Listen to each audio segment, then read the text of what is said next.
రీతు చౌదరి గారు వస్తున్నారు కదా, మరి ఎలా ఉండబోతుంది అనుకుంటున్నారు మరి బిగ్ బాస్ హౌస్ లో రచ్చ? అంటే ఆవిడ హాఫ్ డ్రెస్లు వేసుకొని వస్తుంది ఏంటి? అట్లా రాకూడదన్న బాబు.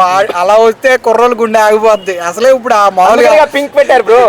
ఇప్పుడు అంటే పింక్ ఆవిడ కోసమేనండి. మరి అదే నేను ఆవిడ కోసం వెయిట్ చేయట్లేదు అన్న. ఈవిడ ఉంది కదా మన విష్ణుప్రియ, ఆవిడ వస్తుంది అనుకుంటున్నా. ఆవిడ ఎందుకన్నా బాబు? విష్ణుప్రియ షార్ట్ టెంపర్ కదా, మరి కొట్టినా కొట్టేస్తాయి వాళ్ళన్న. మరి ఎలా ఉండదు? అలాగే ఉండాలి. బిగ్ బాస్ లో షార్ట్ టెంపర్ ఉన్న వాళ్ళే ఉండాలి.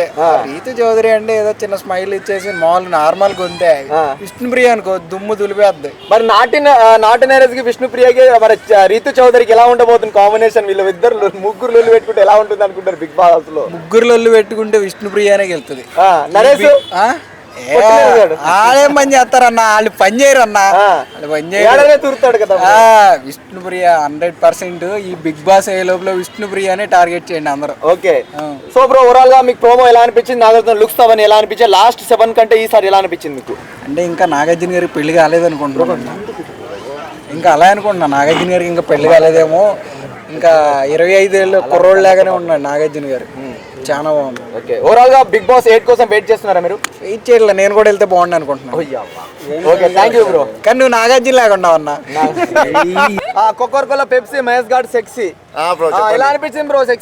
సెక్సీ ఫుల్ బాగుంది బ్రో. మామూలుగా లేదు, ఇచ్చి వరేసి బ్రో. ఇప్పుడు కమింగ్ టు ద పాయింట్, ఇప్పుడు ఏంటంటే బిగ్ బాస్ 8 లోగో వచ్చింది, ప్రోమో వచ్చింది. నాగార్జున గారి లుక్స్ కానీ అవన్నీ ఎలా అనిపించాయి మీకు? అవి ఇంకా సూపర్ ఉన్నాయి బ్రో. అసలు బూజ్ బాంబ్స్ వస్తున్నాయి బ్రో నాకైతే. ఈమలాగా రియల్ చెప్తున్నా బ్రో. చెప్పండి. బూజ్ బాంబ్స్ అయితే మామూలుగా వస్తలే బ్రో. కిర్రాక్ అంటే కిర్రాక్ వచ్చింది, ఇచ్చి వారేసింది. కానీ so last time Bigg Boss 7 ఉల్టా పుల్టా కాన్సెప్ట్, మరి ఈసారి ఇలాంటి కాన్సెప్ట్ చూడబోతున్నారు మీరు? ఈసారి డిఫరెంట్ చూడబోతున్నా. కొత్తగా వస్తాను అనుకుంటున్నా, బట్ మంచిగా వస్తుంది. ఓకే, బరాబర్. నాగార్జున గారు ఆ స్మోక్ నుంచి బయటికి రావడం, ఆ 8 అనే డిజైన్ రావడం మీకు ఎలా అనిపించింది? సూపర్ ఉంది బ్రో, బాగానే ఉంది.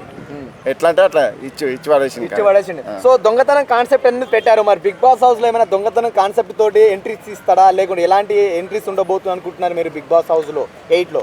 ఒకసారి చూస్తే బాగుంటది, ఇంకా సూపర్ ఉంటది. ఈసారి డిఫరెంట్ గా వస్తుంది, మామూలుగా అయితే రాదు. ఓకే. సో ఇంకా నాగార్జున గారి లుక్స్ లాస్ట్ 7 సీజన్ కంటే బాగుందా, లేకుంటే ఇదే బాగుందా? ఆ లాస్ట్ 7 సీజన్ బాగుంది అనుకుంటున్నారు మీరు? ఇదే బాగుంది బ్రో. ఇప్పుడైతే ప్రస్తుతానికి అయితే ఇదే బాగుంది. Okay bro. సో ఓవరాల్ గా ఒక మాటలో బిగ్ బాస్ 8 ఎలా ఉండబోతుంది అనుకుంటున్నారు మీరు? ఓవరాల్ గా అంటే బూజ్ బాంబ్స్ లా అనుకో. సో బిగ్ బాస్ లోగో వచ్చింది కదా, సో పింక్ కలర్ ఉంది, కొంచెం లైట్ బ్లూ ఉంది, సో చాలా అన్ని మిక్స్ ఉంది. సో బిగ్ బాస్ చూస్తున్నప్పుడు, ఆ లోగో చూసినప్పుడు, సో ఆ ఫీల్ ఎలా అనిపించింది మీకు? ఆ ఫీల్ ఏంటంటే ఇప్పుడు వచ్చే జనాలు కూడా అలాగే ఉంటారు. ఆ కలర్లుగానే ఉండేటట్టు ఉంది. ఇప్పుడు ఆ బిగ్ బాస్ కూడా జనాలు కూడా అలాగే ఉంటారేమో అనిపిస్తుంది. సో మరి ఎలాంటి కంటెస్టెంట్ కోరుకుంటున్నారు మీరు బిగ్ బాస్ హౌస్ లో? బిగ్ బాస్ హౌస్ లోనా మంచి కంటెస్ట్ వెళ్ళే లోపల కామెంట్లు పెట్టేసి సెట్ చేయొచ్చు అనుకుంటున్నా. అంటే మిమ్మల్ని అంటే ఆ బిగ్ బాస్ కి నన్ను పంపిస్తే బాగుండు అన్న. ఓకే. అంటే కొత్త వాళ్ళు కదా అందరూ, కానీ వాళ్ళని పెడితే ఏమవుతుంది? ఏ హర్ష సైలెంట్ వాళ్ళను, ఏ నాన్ వేషన్ కొంత పెద్ద యూట్యూబర్లు ఉన్నారు, అలా కొంచెం టాలెంట్ వాళ్ళని తీసుకొచ్చి పెడితే బాగుంటది అనుకుంటున్నా.